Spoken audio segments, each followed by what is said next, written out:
एक फौजी की कहानी जो छुट्टी से ड्यूटी पर जाता हुआ एक छोटे से गांव भारकला में रहने वाला एक बहादुर फौजी था, जिसका नाम अल्ताफ है।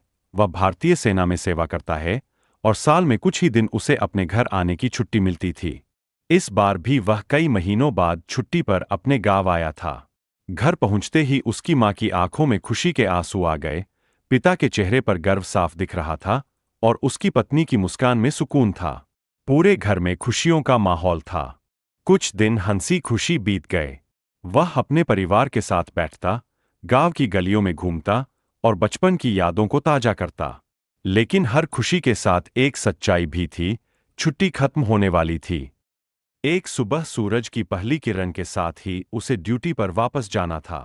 उसने अपनी वर्दी पहनी, बैग तैयार किया और घर के आंगन में आया। मां ने दुआ दी।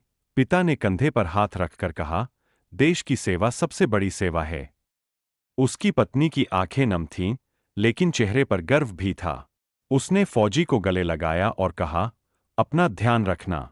हम आपका इंतजार करेंगे। फौजी ने हल्की मुस्कान के साथ सबको देखा, मां के पैर छुए और घर की चौखट को नमन किया। उसके दिल में अपने परिवार का प्यार था और आंखों में देश के लिए जिम्मेदारी। जब वह गांव की सड़क पर आगे बढ़ रहा था, पीछे मुड़कर उसने आखिरी बार अपने घर को देखा। घर छोटा था, लेकिन उसमें बसा प्यार बहुत बड़ा था। ट्रेन और फिर लंबा सफर तय करके वह अपनी पोस्ट पर पहुंचा। वहां पहुंचते ही उसने फिर से अपनी ड्यूटी संभाली, क्योंकि उसके लिए देश पहले था और खुद बाद में।